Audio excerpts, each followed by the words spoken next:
And the more precautions you take,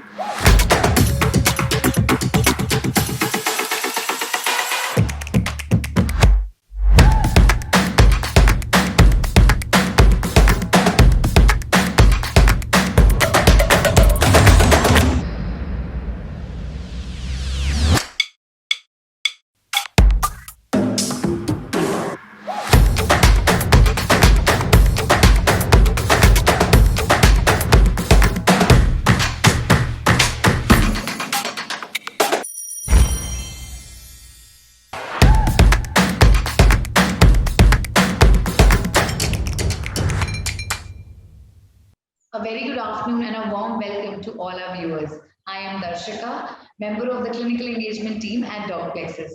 It gives me immense pleasure to share that the month of October is going to be a special celebration of DocPlexus completing 8 glorious years.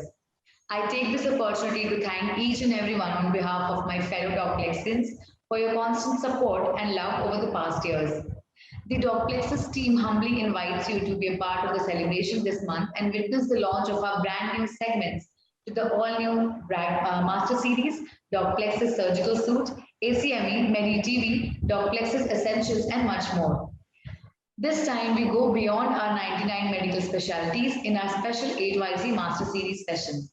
These Master Series sessions are planned to discuss the nuances of specialties like genetic medicine, hyperbaric medicine, nuclear medicine, public health, burns, and microvascular surgery.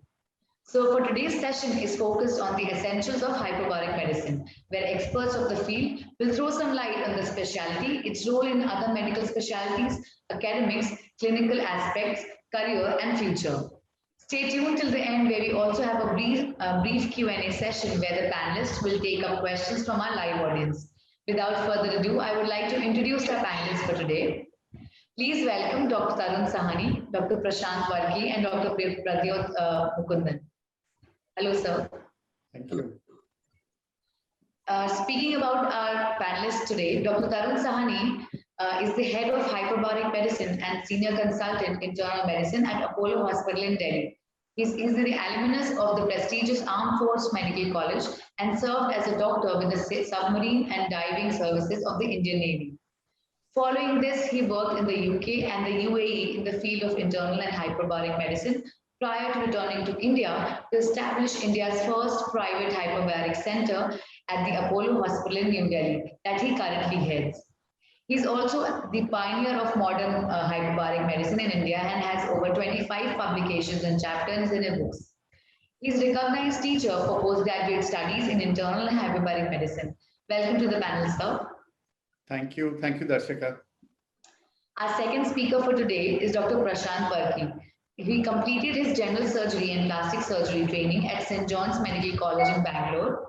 He further trained in oncoplastic reconstructive surgery at Tata Memorial Hospital in Mumbai. He then completed international fellowship in microvascular surgery from Taiwan and followed this with a tissue engineering fellowship at National Cheng Kung University, Taiwan. He also received his training in breast reconstruction and aesthetic surgery at the University of Udine in Italy. He has his training in hyperbaric medicine in Taiwan, Peru, and in USA. He currently is the executive director representing India at the Asia Pacific Undersea and Hyperbaric Medicine Society and has now been elected the chairman of the Education Committee, Asia Pacific Undersea and Hyperbaric Medical Society. Dr. Prashant's interests are in the areas of the usage of hyperbaric medicine in wound healing. Welcome, sir. Our third panelist is Dr. Pradyot Mukundan, Head and Associate Professor of Department of Plastic Surgery and Burns, Jubilee Mission Medical College Hospital and Research Institute in Thrissur. He has done extensive research on hyperbaric medicine therapy for acute wounds. Dr. Pradyot has over 35 publications in peer-reviewed journals to his credit. He has also done numerous publications and presentations in national and international conferences. We are pleased to have all three of you as a panelist today. Thank you for gracing us with your presence. Moving ahead, I would request Dr. Sahani to share his presentation and talk about the essence of hyperbaric medicine in India as a specialty. Over to you, sir. Thank you, Darshika, for inviting us for this panel. I think it's an interesting time because hyperbaric medicine in India has suddenly been expanding very rapidly. And I think it's a good time to share some parts of the journey and some of the challenges which we are facing as this specialty integrates with mainstream medicine. I'll try and cover some basic stuff and bring out some issues which are, plaguing us and how we will move forward. Uh, the Hyperbaric Society of India was formed in 1999, and since then we've carried out a fair amount of work. The last 2 years, of course, we've had no meetings, etc., because of COVID. But looking at the reactivation, the Hyperbaric Society of India will again move forward, and we are hoping to organize a meeting in the year 2022, which is not too far away. What is hyperbaric medicine and what does this really mean? So hyperbaric medicine in many ways emerged from the practice of medicine in the Navy, in the Army, in the aviation area. So if you look at the specialty in the Navy, it's called marine medicine or it's called naval medicine. In the Air Force, it's called aviation medicine, and I'll be touching on that a little later. So we basically divided hyperbaric medicine under three verticals. One is occupational medicine and the other is clinical medicine. Occupational medicine is again not uncommonly awareness is pretty common because you have commercial divers who go for diving for all the jobs which are being done in Bombay High, and you hear about a diving ship which had an accident. You also have a lot of recreational divers, young divers traveling all over the world, carrying out diving for fun, and then they get decompression sickness and they look for a hyperbaric medicine doctor. Interestingly, in the last few years, with the integration of the metro projects with a large number of cities, the requirement of hyperbaric medicine again has been highlighted in caissons and tunneling operations. So any metro project which is taking place in your city, and we as a private company called Advent have been working in an area called hyperbaric intervention at a lot of these metro projects, both in Delhi and in Bombay. There is some coming out in Bangalore. So there's an occupational part of it where we provide support to people who are working in challenging environments, either undersea or in the metro. And then we have this whole area of clinical medicine, where hyperbaric oxygen is increasingly being recognized as part of mainstream medicine for many conditions where hyperbaric oxygen is really the treatment modality. In simple terms, these are the three verticals we are looking at: diving medicine, which is diagnosis and treatment of conditions caused by marine hazards, and how relationships of a diver's fitness to dive can affect a diver's safety. So we carry out medical examination for professional divers every year. And it also includes support and backup of recreational professional diving and related activities. In the caissons and tunneling operations, this is where a lot of primary work was done when the Brooklyn Bridge was being made in New York, and people used to have decompression sickness because of the metro work which was going on. And that is where the integration of hyperbaric medicine with metro work became in. The chambers open at the bottom and contain air under pressure used to carry out the construction work. Providing technical and medical support to such operations is also part of hyperbaric medicine. And the third area, which is now exceedingly popular and is being recognized in all hospitals and institutions, is the intermittent use of 100% oxygen under a pressure exceeding the atmosphere. And this is really the prime area of focus of where hyperbaric medicine is growing and is emerging in India. All three verticals are growing, but clinical hyperbaric medicine is really where a lot of recognition is coming to hyperbaric oxygen for conditions which I will just touch upon. Hyperbaric therapy is not a new form of treatment. It goes back to the year 1662 when Hinshaw built this domicilium, which was a sealed chamber with 20% oxygen. He just believed that if you used pressure, and that pressure would help in healing. Then came 1879, Fontaine. This is a mobile operating theater. The image is there on the screen. And then in 1928 came this Cunningham's chamber in South California in the United States, where he built a 3-story metallic hospital, and there were beds and there were surgeries which were carried forward in this place there. And in 1956, Dr. Boiremia, who is again one of the founders of hyperbaric medicine, used hyperbaric oxygen for cardiopulmonary surgery. So it's not a new specialty. It's a very well-known and well-established space. This was the first chamber built by Hinshaw in 1662, and he was a British physician. and he used these organ bellows inside a sealed chamber, and he felt that increasing the pressure helped chronic conditions which would benefit from this condition. The discovery of oxygen in 1775 and the coining of the word oxygen in 1977 further integrated the role of oxygen in healing. And this is Fontaine's mobile hyperbaric unit in 1879. And you could roll it from patient to patient and treat them and use a compressor, which was handheld, to be able to pressurize the area. This is, we spoke earlier, 1928, a full-blown hospital, 3-4 stories high, was what this chamber was. So in the late 90s, by the 70s, hyperbaric actually started declining because people thought it was a humbug. People were using it for all kinds of things, and it really went into disrepute. However, in the 80s, there was a revival of this field. A society called the Undersea and Hyperbaric Medical Society, which is the most respected society in the world today.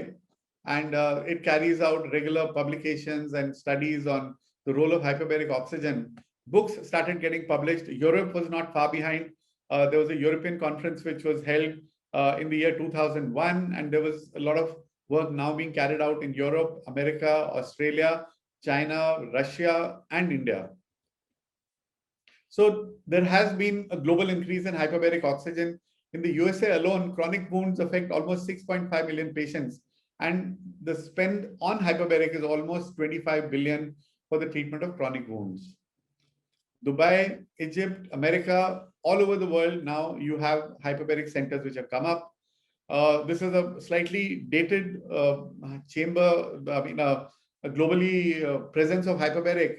But across the world, the number of chambers and the number of hyperbaric centers over the last few years, there's hardly a country left which does not have hyperbaric oxygen as part of it. And we are not touching upon the wellness industry. The wellness industry is another huge industry where hyperbaric oxygen is being used in the form of for hyperbaric oxygen for helping tissue regeneration, for wellness, for recovery from complicated plastic surgery, etc. In terms of India, I know I do take a little credit for having been able to convince a private hospital to invest and set up a hyperbaric chamber at the Apollo Hospital in Delhi. In terms of clinical hyperbaric oxygen, I think it's a milestone. It's also time to, actually respect the vision of the chairman of Apollo Hospital, Dr. P.C. Reddy, who felt that newer and newer treatments had to come forward. If India had to remain technologically ahead, we needed to bring in more technology. Needed to bring in new things. And I think that is where hyperbaric came in. And since the year 2000, we've treated thousands and thousands of patients, complicated ICUs, and it's been a long journey, but an absolutely interesting and stimulating journey. Now, hyperbaric is available across the country, north, south, east, west. There must be, this is again it's an old count. There must be nothing less than 50 to 70, if not close to 100 hyperbaric centers across India. The mechanism of action, I'm not going to go into detail, just to touch on for the clinical aspect of hyperbaric oxygen. So basically, it's the treatment of using 100% oxygen intermittently inside the chamber area where the pressure level is more than 1.4 ATA. ATA is a term for atmospheric pressure absolute, and this is what is the molecule by which we measure what dose of hyperbaric is being given. So these two are important. The increase in pressure more than 1.4 ATA is important because that is the reason you need a specialized chamber where you can increase the pressure with patients inside, as is shown in the couple of pictures alongside my text. In simple terms, what does hyperbaric oxygen do? We know that oxygen is bound to hemoglobin all the time, and it's almost 99% saturated. We've all got saturation probes now, which we have used during COVID, so we know how much saturation our blood has. But it's this additional, with the increase in pressure, is this additional amount of oxygen which is dissolved in plasma, which is really responsible for the beneficial effect of hyperbaric oxygen. It's something like a Coke can. You enjoy the Coke because there is a gas which is dissolved in solution, and that is why you have a cap on the bottle so that the pressure doesn't release. And the same logic applies because that pressure pushes the gas into the Coke solution. And similarly here, we use the pressure to dissolve the oxygen in the blood for it to show its beneficial effects. The number of indications are huge. This, as we said, is the Undersea and Hyperbaric Medical Society guidelines, which are published every 2 to 3 years. And these are based on internationally reputed scientists sitting together to finalize whether there is enough evidence to say it works or not. And these are 14 indications which are globally accepted and are reimbursed by insurances in most countries in the world. This is a simpler chart to explain it.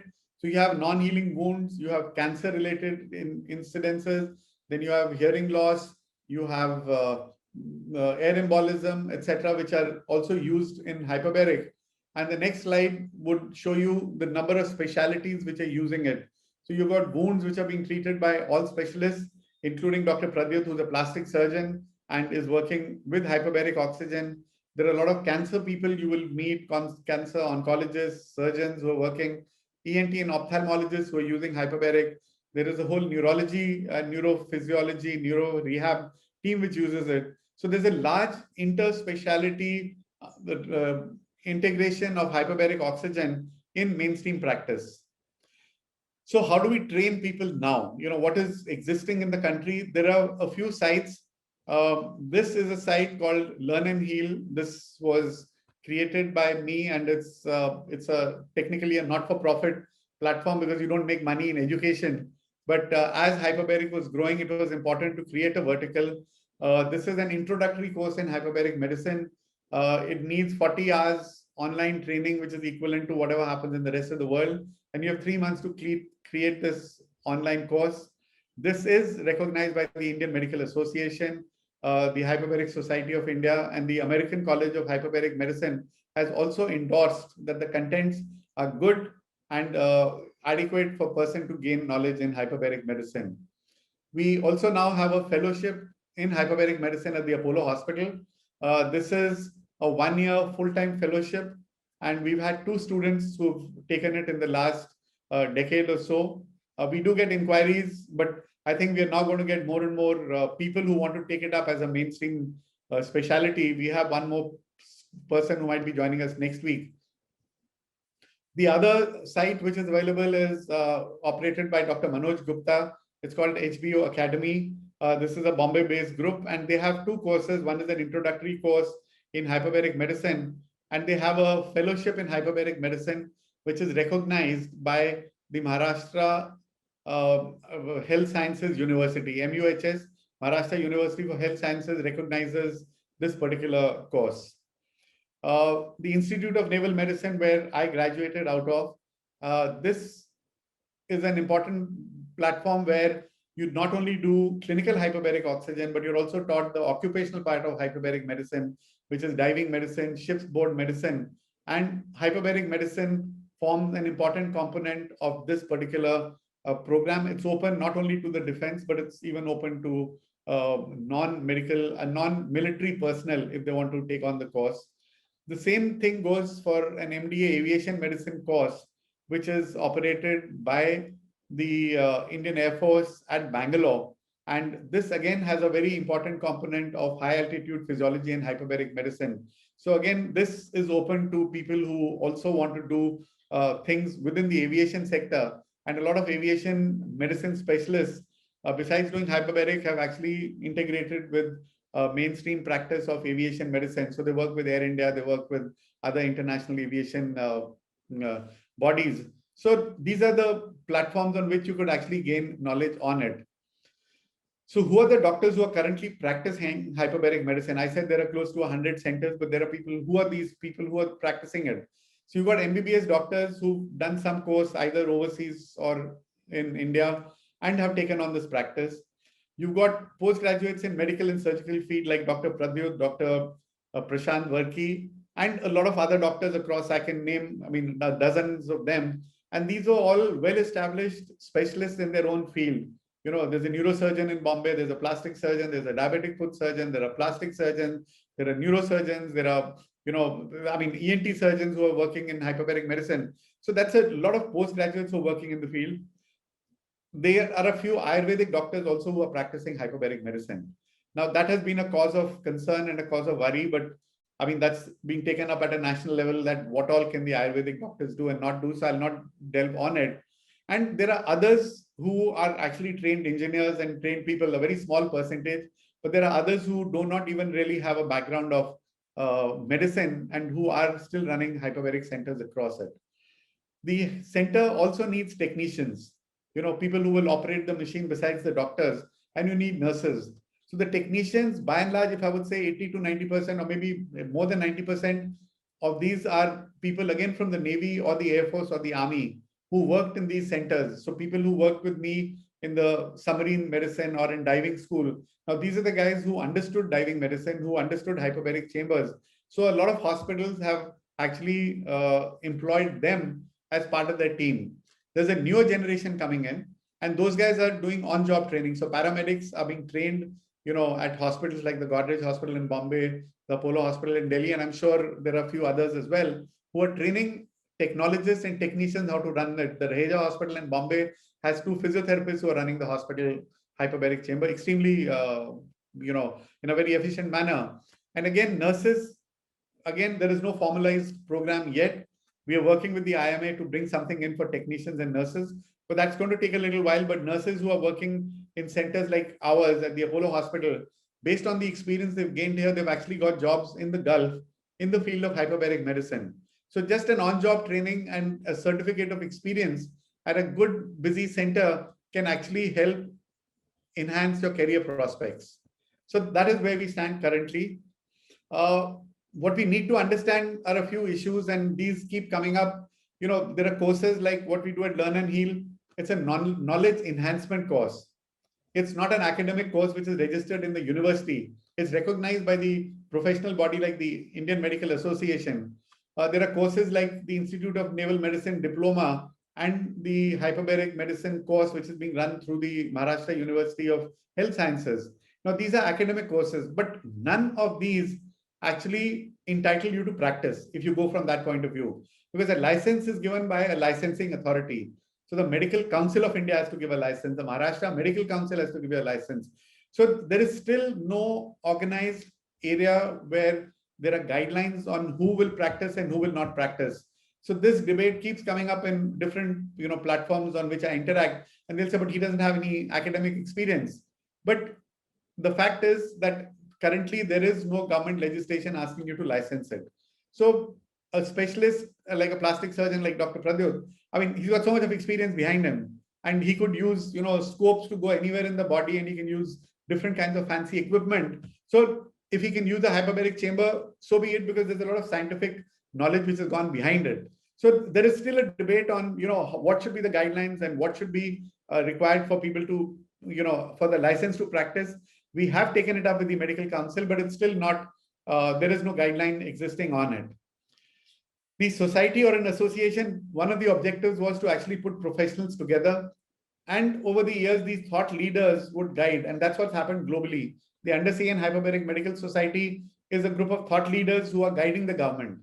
And on the Hyperbaric Society platform, again, we have thought leaders who are practicing hyperbaric medicines with as a secondary specialty to many of the primary specialties. And we are now hoping in the next year or two to evolve the guidelines, which would then help a licensing organization like the Maharashtra Medical Council, etc., to recognize these are the guidelines if you want to practice hyperbaric medicine.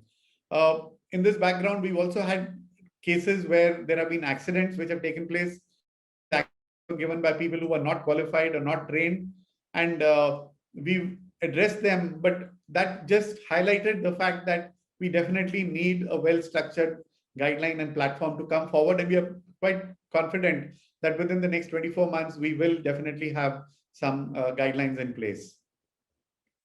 What are the future plans? Where is hyperbaric medicine heading? There's a lot to be done in patient care. There's a lot of academic research which is being carried on, and a lot in the field of occupational health.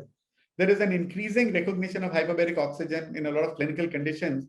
And I will just take 30 seconds again to just illustrate the 2019 Nobel Prize for Medicine and Physics was given to 2 scientists who discovered that oxygen which we discovered 200 years ago. This was the 3rd Nobel Prize for oxygen to be given again, they discovered the role of oxygen in tumor growth and how hypoxia was relevant for tumor growth.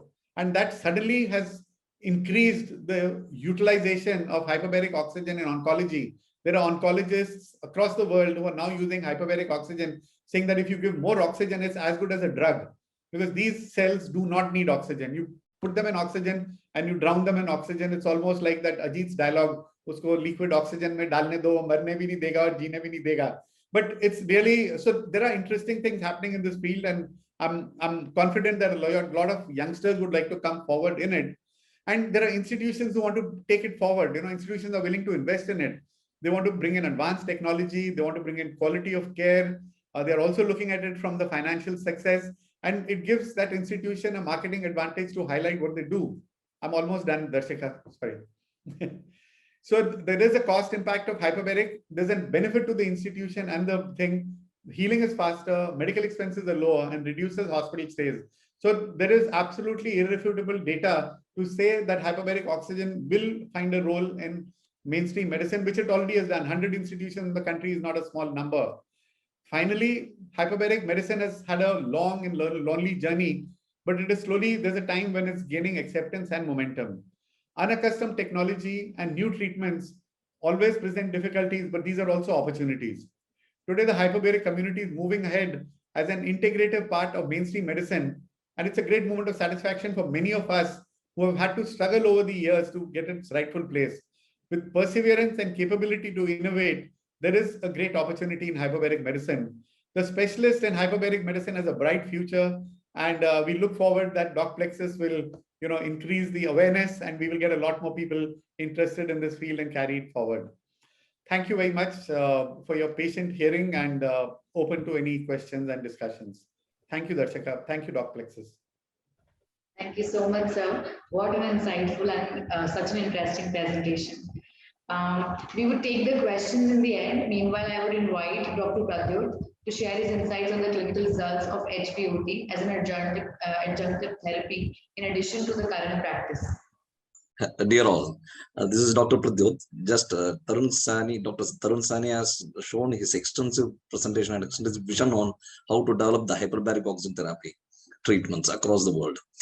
This is, I am a plastic surgeon heading the Department of Plastic Surgery, Burns and Hyperbaric Medicine, Jubilee Mission Medical College, Thrissur, Kerala. Under the leadership of Dr. Prashant Varkey, the executive chairman of the Asia Pacific Hyperbaric Society, we started the first hyperbaric medicine unit in South India by 2011. We are using monoplace chamber. This is monoplace chamber. We are using the monoplace chamber for delivering the hyperbaric oxygen therapy. We have been treating now about 1,128 patients, which includes about 8,270 sessions of hyperbaric oxygen therapy. This is a pie chart showing the spectrum of treatment with the indication of usage of hyperbaric oxygen therapy in our institution.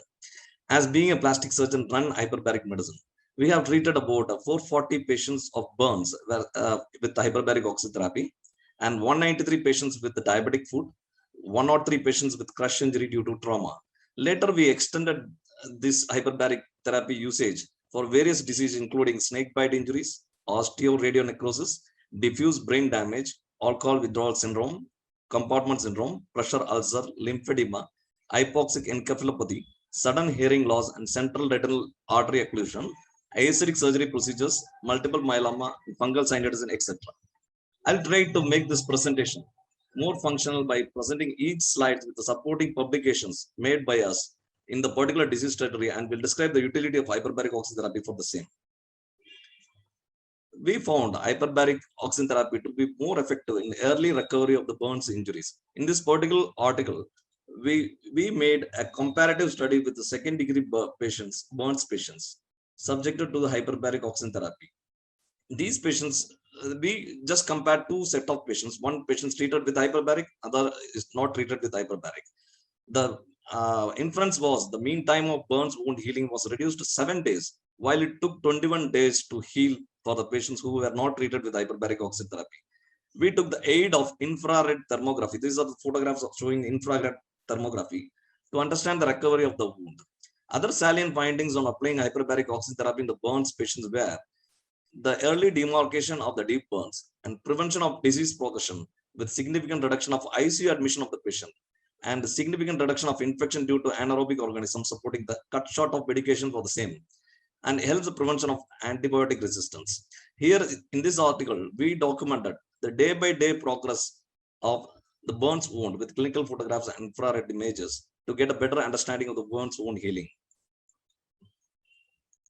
Here we use in case of an electrical burns involving the wrist, which has a defect on the ulnar side of the wrist region, right, left hand.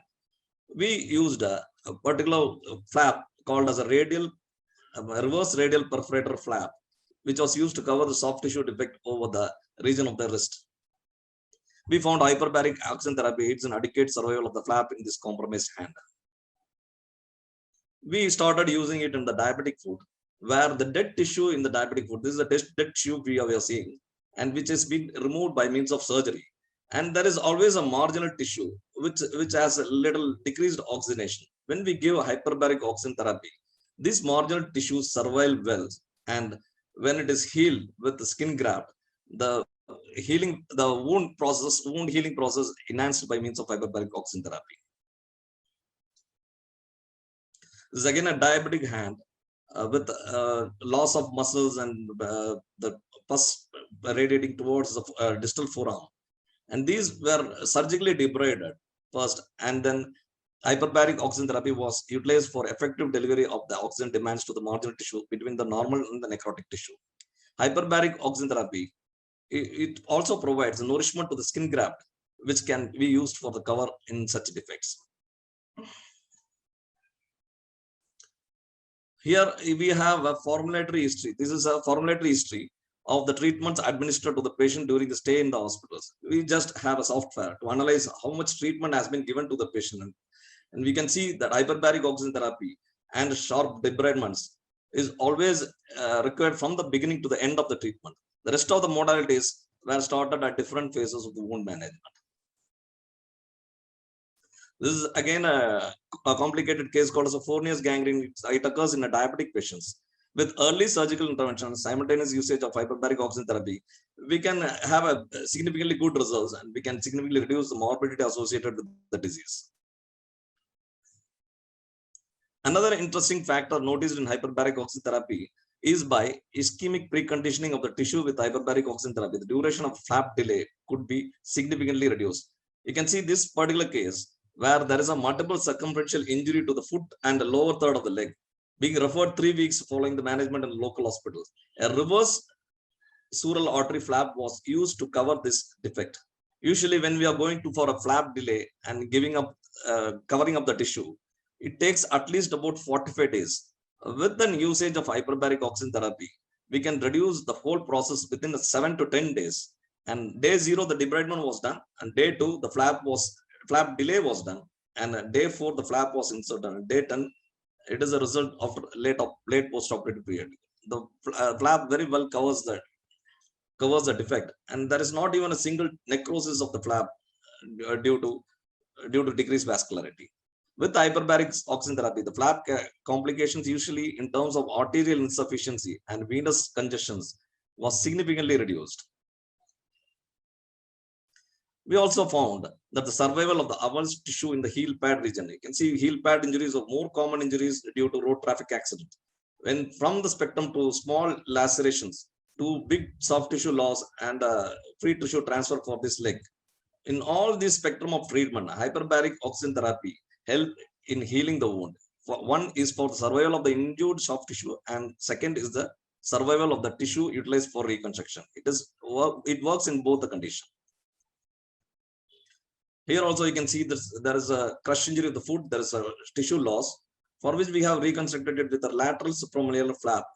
The flap showed congestion, and this patient was treated with hyperbaric oxygen therapy, and the wound healed well without any further procedure. This is another area where osteomyelitis of the bone is there. We removed that bone and we used a venous flap for covering this defect. There was almost less complication. The main complication occurring in venous flap is the venous congestions. This has been significantly reduced by hyperbaric oxygen therapy. This is another case of osteoradionecrosis. This is more Dr. Tarun Sani was saying about the oncological application of hyperbaric oxygen therapy. In this case of osteoradionecrosis, before doing any dental extraction or any wound debridement or a soft tissue cover procedure, we routinely give hyperbaric oxygen treatment for at least 12 to 15 sessions to prepare the oxygenation of the bed. The oxygenation of the tissue is measured by, this is a probe used for measuring the tissue oxygenation, not the capillary oxygenation. It's a tissue oxygenation. When the tissue oxygenation is adequate, and then we will go and do the secondary procedure, surgical procedures if needed. Because in these areas, irradiated areas are of decreased vascularity, we just increase oxygenation by hyperbaric oxygen therapy and then proceed on to the intervention. Another complicated injuries are snake bite injuries.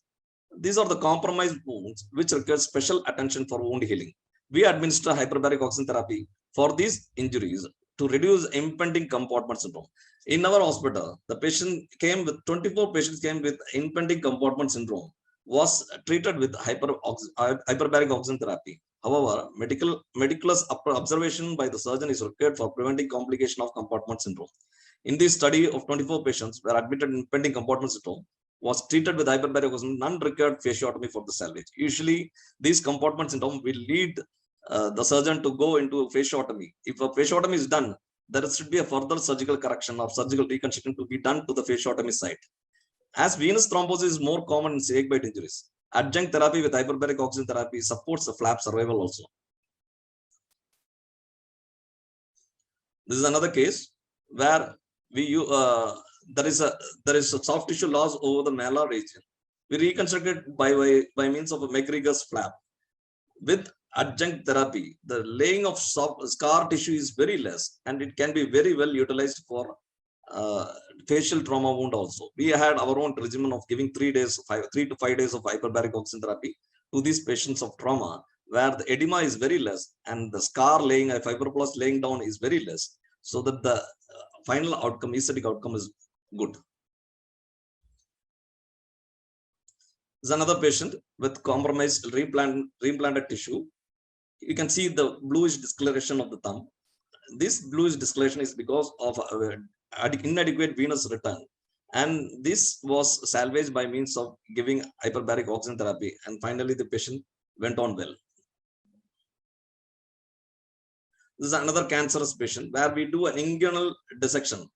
We used as V-type flap from the thigh and placed it over this defect in the inguinal region. The advantage of giving hyperbaric oxygen therapy is the flap take is complete, and you can find the flap taken till the tip of the transposed area. The one other area is this hyperbaric oxygen is given to a type 2 diabetes mellitus of 23 years girl for whom adipofacial flap was done. We started giving hyperbaric oxygen therapy for all these complicated diabetic wound thumb salvage cases. There is another cases where there is a loss of tissue due to the cross finger flap in the donor area. We use an perforator plus hatchet flap in this region. When the patient develop unusual complications, we always supplemented with hyperbaric oxygen to get a better outcome. This is recently we have procured a multiplex chamber in our institution to expand our horizon in the treatment of hyperbaric oxygen therapy. Thank you for listening, and please feel free to contact the number if you have any academic queries. Thank you so much, Dr. Pradyut, to share your insights on this relevant clinical issues when it comes to hyperbaric oxygen therapy. Moving on to the last segment of the presentation, I would like to invite Dr. Prashant Parkhi to talk about the clinical relevance of hyperbaric oxygen therapy in regards to topic selection of patients and therapeutic decisions. Good afternoon to you all. Hyperbaric oxygen therapy is not a magic bullet. My topic today, this afternoon, is choosing the right therapy at the right time. This picture might remind you of this character, David, battling against Goliath. So a small pellet like hyperbaric oxygen therapy cannot be used as a magic bullet against mighty wounds or problems in the clinic. Let's understand the basic of hyperbaric oxygen therapy. So as we all know that oxygen is bound with hemoglobin, and for this volume of blood, for 100 ml of blood, we have 19.7 ml of oxygen bound. Whereas when we take hyperbaric oxygen therapy at 2.4 times of atmospheric pressure, there will be a meager 5 ml per deciliter of oxygen dissolved in blood and in all body tissues. So it has to be taken cyclically every day. And this also is that when you come out of the hyperbaric chamber, unlike this value, this will become 0. So the first understanding is that hyperbaric oxygen therapy, other than decompression sickness, needs to be taken cyclically, repetitively, according to a dose that is decided by a trained hyperbaric physician. As you may already have heard, the approved indications for hyperbaric oxygen therapy, as a plastic surgeon, most of our indications revolve around problem wounds. It is written in Harrison also, and the science is much established about the mechanism of action of hyperbaric oxygen therapy, and it can be briefly summarized as hyperoxia with vasoconstriction. So it decreases the edema, decreases the cell gaps, and allows oxygen to reach tissues. Transcutaneous oximetry is the measurement of oxygen in tissues, not saturation. It is measurement of oxygen within tissues using a non-invasive probe like this and a machine like this, which reads the transcutaneous partial pressure of oxygen.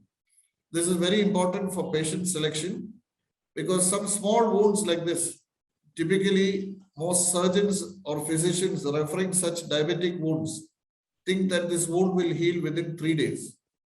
But if you have very low tissue oxygen levels, and again on giving mask oxygen, if they do not improve, such wounds will not improve with hyperbaric oxygen until they get maybe 30 or 40 sessions. So this is yet another case to prove it.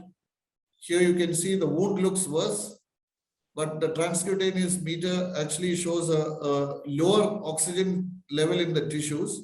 But on administration of mask oxygen, his value increased to 91, and hence this kind of a person may have an improvement in wound healing if he is given maybe 15 to 20 sessions.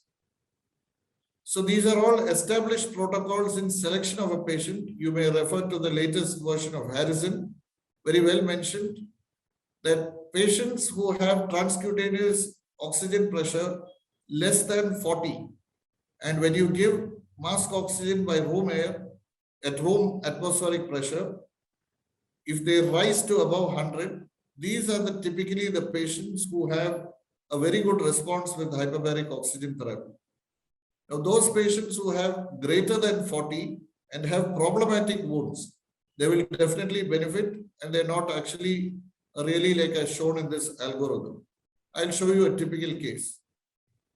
So a typical case is like a diabetic neuropathic ulcer, which is not healing. All of us want to go on this bullet train to get it healed fast. Most of the time, these patients, they do not have local hypoxia. But while you put a skin graft to decrease edema, to have the skin graft take better, definitely the use of hyperbaric oxygen 7 days before surgery, followed by another 7 to 10 days after surgery, would give a very good result.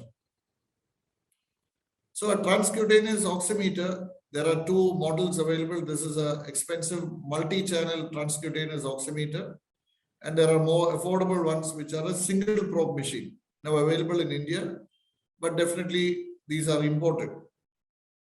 So for a proper selection of a patient, most of us as surgeons think that if there is a small wound, a few days treatment is enough. Unfortunately, it is not so.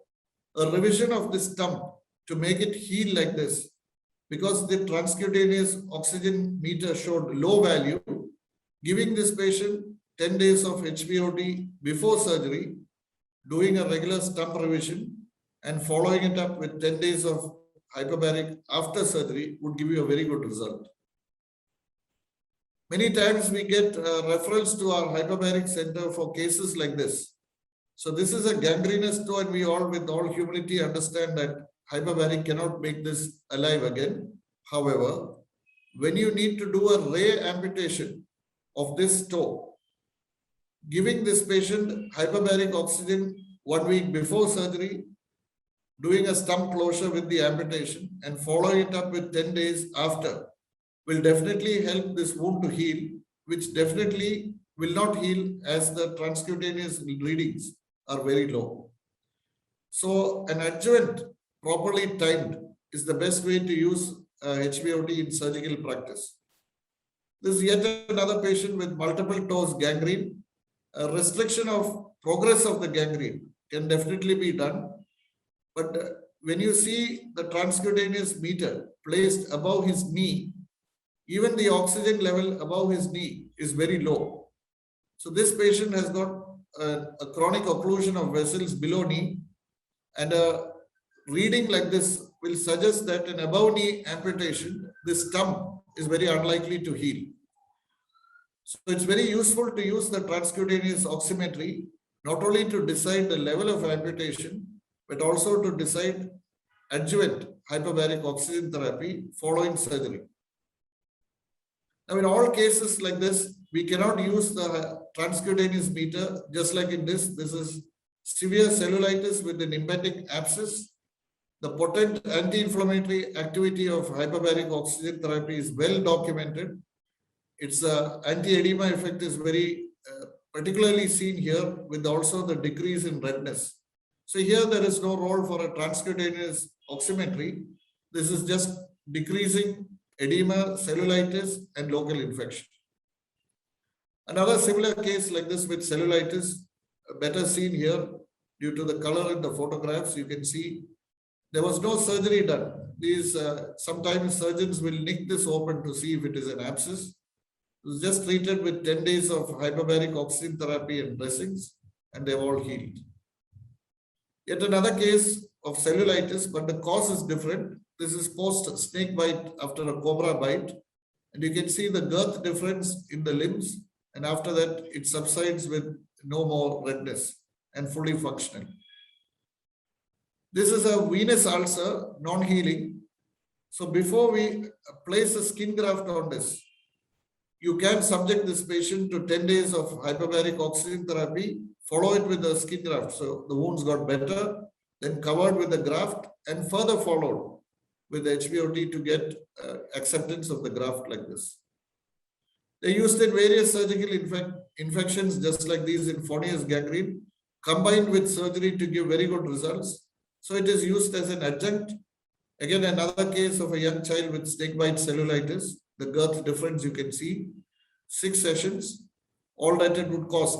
In our hospital, most hospitals in India, the cost is about 2,000 to 4,000 rupees. So at a very modest cost, a surgical procedure, a fasciotomy, a skin graft, all of these are avoided in this. The anti-edema effect of HBOT is very prominent, and as a plastic surgeon, as we practice a lot of burn cases, optimally applied can help facial edema to decrease and get advanced wound healing. Similarly, as such burns in very young children also, we have treated them in the monoplace chamber with the child's mother, and very good improvement within 3 days, also combining the use of gamma irradiated amniotic membrane. So it's not a magical tool. You should use it with judgment along with other tools in surgical practice. So similarly, other cases like this, you can see this might have resulted in a skin graft in some contracture, but this is just with amniotic membrane and 10 sessions of hyperbaric. And the advantage was we get the normal PAMA skin and with no contracture. Chemical burns of the scalp, again with normal dressing, 5 sessions, and all healed with the hair growing back. So it is used as an adjunct in, along with surgery, and should not be just the sole modality of treatment. Wherever possible, use of the transcutaneous meter in selecting the patient is definitely useful. Just like this, this patient actually was supposed to have a dental extraction after radiation to the jaw. While measuring the transcutaneous meter, you can see that its value is very low. So if you extract the tooth, this patient would probably go in for an osteoradial necrosis. So 15 sessions before the extraction actually increased the transcutaneous oximetry, dental extraction done, and then followed by another 15 sessions, increased our oxygenation. So the increase in oxygenation is because of microcapillary formation. Permanent, once the hyperbaric oxygen therapy stops, the permanent vasculature in the form of microcapillaries grown, deliver oxygen to the tissues that were previously ischemic. So to summarize, judicious selection of hyperbaric oxygen therapy as an adjunct for recovery is mandatory. It cannot be used all the time for all patients, and also a proper timing is as crucial in selection of the case. Proper dosing as to the number of sessions that are needed is also equally important. Thank you so much, Dr. Prashant, for the presentation. Moving ahead, we have some questions from for the audience at the panel. So for the first question is for Dr. Sahani. Sir, I would like to know about the career aspects in terms of the monetary gain. Is hyperbaric medicine career gives good returns, sustainability, and in terms of the hyperbaric medicine career in India? So if you look at hyperbaric medicine, as I mentioned in my talk, the opportunities where you could educate yourself. As I mentioned, there's no licensing, but as it's grown in this country, there are three verticals. One is in the public sector. So you've got a lot of medical colleges where these departments have come up. AIIMS, Rishikesh, SGPGI, Lucknow, I think maybe Jipmer and Pondicherry. So there are, and so those institutions are now looking for people in the field of hyperbaric medicine. Initially, they got integrated with the plastic surgery department or the general surgery department. But once we have qualified hyperbaric medicine doctors, they would get an opportunity to be integrated in. Like the Godrej Hospital in Bombay has 2 ex-Navy doctors who are working with them. So if there is an opportunity coming in, there is in the government sector, there is an opportunity. Then comes into the private sector. The private sector eventually looks at whether, along with the benefit, would there be profitability for the institution? With the way things are going, we'll probably get insurance recognition in a year or two. Once that happens, the profitability even in private hospitals would go up significantly. The third reason where hyperbaric is growing and people who take up this thing is like right now, Dr. Pradyut and Dr. Prashant, who are both extremely illustrious plastic surgeons who are working in there. I think if we had a person who was specialized in hyperbaric medicine, I mean, these are the departments where they should take the load on, leaving the plastic surgeons and the surgeons to do what they're best at. So there is definitely an opportunity growing in the field of hyperbaric medicine. It's not as structured as some of the other specialties like medicine or surgery or DM cardiologies, etc. But it's definitely growing, and people who have practiced hyperbaric medicine, like I said, even if you don't have a qualification, just the experience certificates are getting you jobs in the Middle East. It's getting you jobs in Australia, just saying that you are a qualified hyperbaric medicine specialist. So there is definitely a great opportunity which is opening up in this particular field of medicine. What is the common dosage of hyperbaric oxygen therapy? For most wounds, as the indication of HBOT is different, in our practice, since we treat wounds, for most wounds, the dosage is actually the pressure that is used in the oxygen therapy. So that is represented in terms of atmospheric pressure. And this typically is 2.4 times of atmospheric pressure. Each session goes on for 90 minutes and it must be given daily. On an average, for problematic wounds, they get better within about 20 days.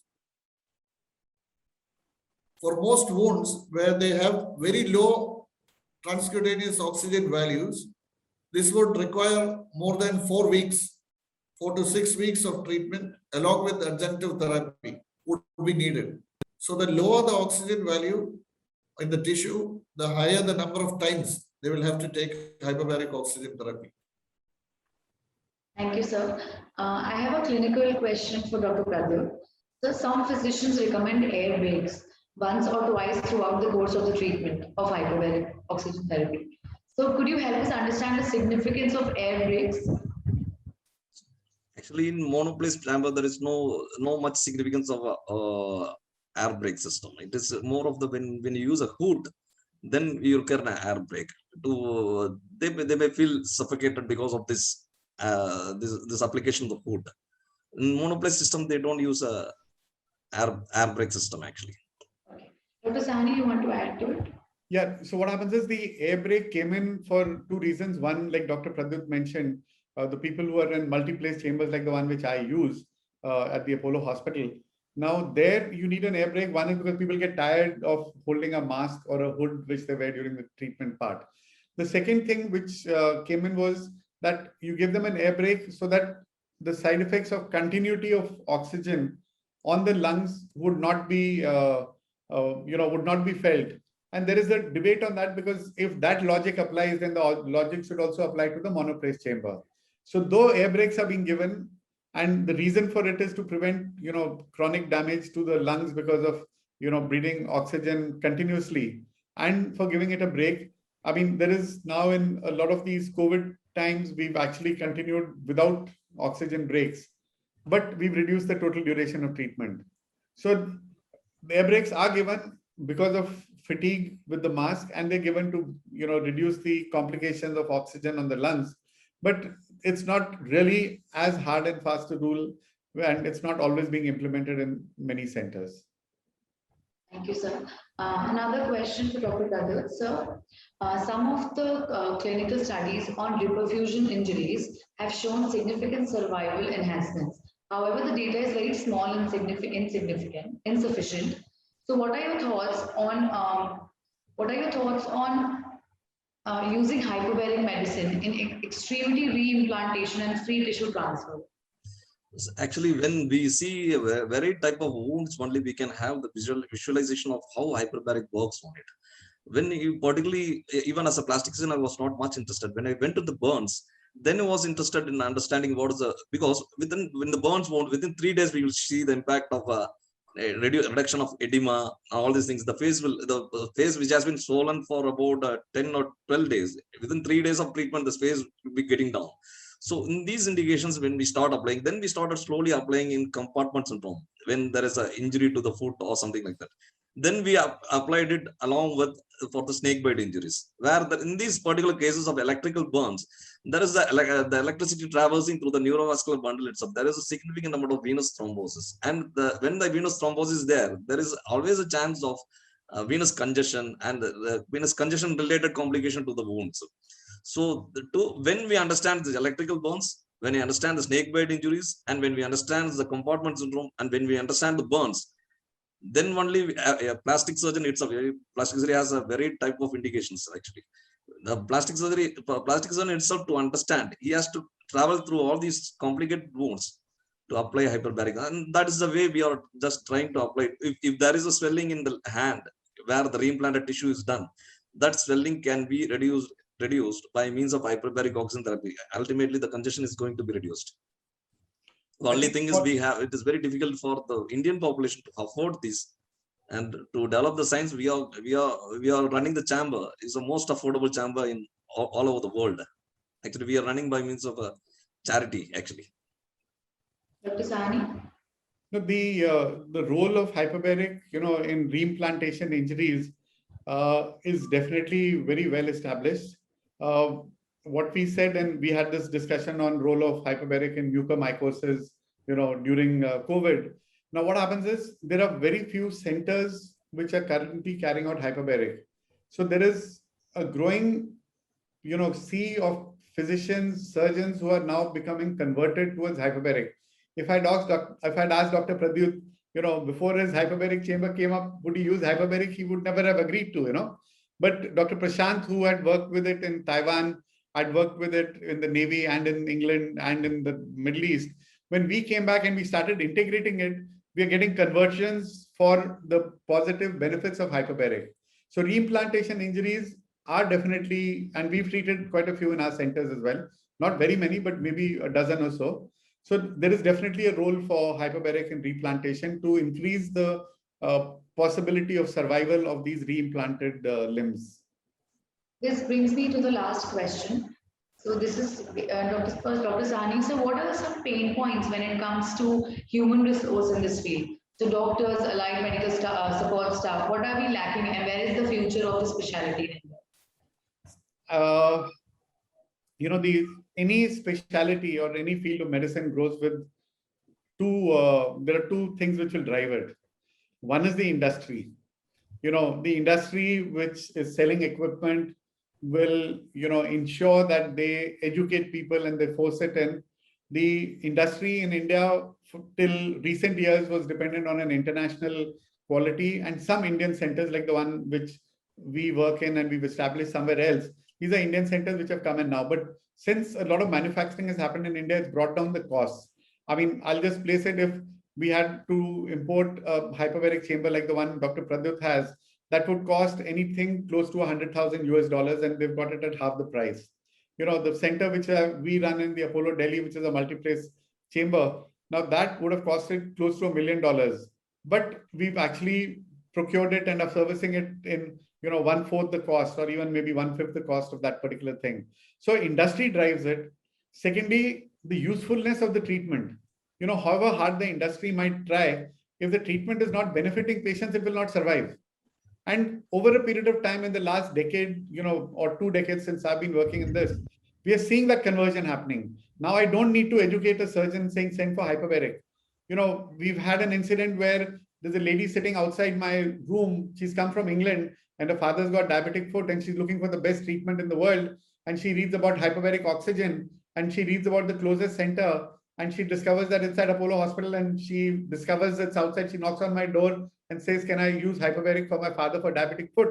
So there is so much of penetration of information which is available on the web, which is now educating people. People don't need to, when they come to my OPD many years ago, I had to explain what hyperbaric is. Now when they come to my OPD, I ask them, since you've read up so much on hyperbaric, let me know what questions you have, So there's a whole sea change which is taking place there. I don't have to educate dentists to send osteoradionecrosis. They're reading it, it's in their mainstream book. They'll send me articles saying that, have you read this recent article? And we would want to send a patient for hyperbaric oxygen. And so the awareness is growing, and that is the reason there will be growth, because there is a positive impact being felt on the patients.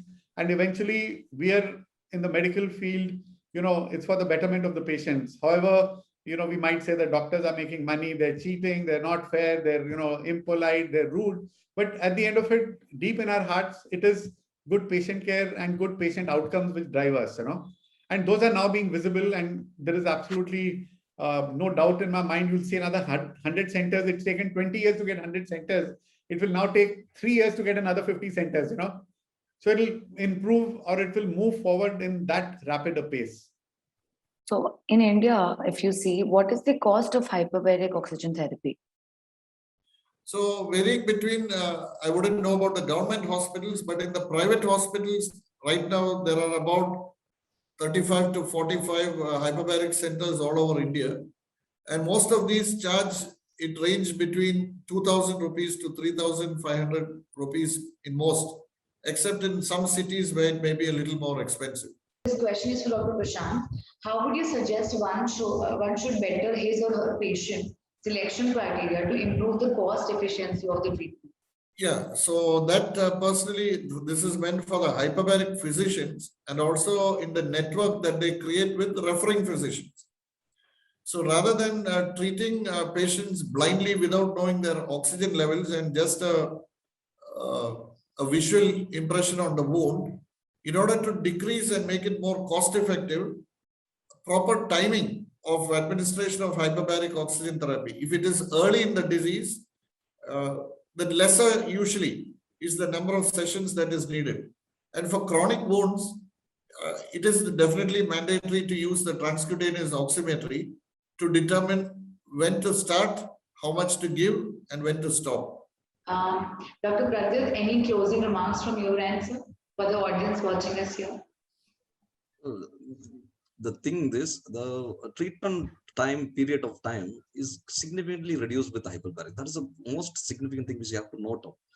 A persons of burns coming with 21 days of treatment is reduced to 7 days. Some person will say that, why not wait for till 21 days? But it's not so. Within this 7 to 21 days, all the infection will bud up.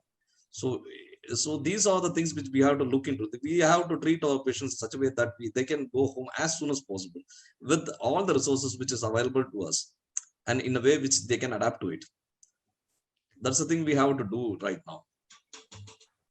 Sir, anything from your answer? I think, yeah, no, as a closing remark, I mean, Pradyut brought along a very important topic.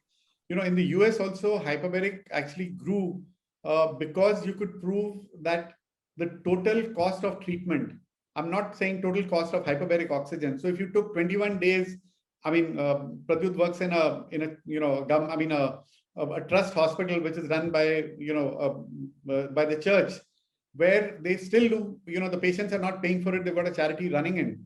But in private hospitals where insurances are paying for it, they're looking at the total cost of treatment. So if I had to keep a patient in my intensive care unit for 21 days, his bill only for antibiotics and ICU care would be 10 times more than what he would pay for hyperbaric. And if I can reduce his hospital stay, which is where I'd said in my slide, average length of stays, we significantly reduce the average length of stays, which makes the hospitals more efficient and it makes it more cost effective for the patient. So that again is a third factor mentioned by Pradyut, which will actually drive the growth of hyperbaric medicine in this country. Very correct, sir. So any closing remarks from your end, sir? I think it's an exciting field. We look forward to more and more people joining up, and there will be debates, there will be discussions, and we are happy to do that because growth cannot take place, without discussion, debates, and open platforms for discussion. And thank you for creating such a platform at this stage. Thank you. So one of my take-home messages would be that as a first, I think physicians and surgeons could visit one of the nearest hyperbaric centers and observe results that they give in their practice. This would be definitely an eye-opener for you to understand how hyperbaric oxygen therapy can enhance the quality of care and recovery in your patients. This would be the first step. Once you could see these results, then the next step would be, there are several online courses that are available, but working in a hyperbaric center, visiting them for 3 or 4 days would definitely give you an insight into the results, and then approaching your hospitals to form a team that could help establish a hyperbaric center would be the way ahead, because it's not meant only for the plastic surgeon. In a typical tertiary hospital, the general surgeon, the urologist, the neurosurgeon, neurologist, the plastic surgeon, and a physician can definitely put together a team that ideally could be run by a critical care physician or an intensivist or an anesthetist. So it is these specialty people who need to go and train about how to use hyperbaric oxygen therapy, and those other specialties I mentioned are the key specialists who refer patients to such a hyperbaric oxygen therapy center. Thank you so much to all three doctors. Thank you, sir. This brings us to the end of this session. I would like to thank all the three eminent panelists for their time and valuable insights. Thank you so much for such a riveting and insightful discussion. I am sure it will help our doctors explore different avenues in ever-changing field of hyperbaric medicine and also the growing field of hyperbaric medicine. Thank you all, dear viewers, and stay tuned for our 8YC exclusives coming tomorrow on tips of effective branding for yourself and your clinic at 6 p.m. Till then, stay safe and happy doctoring.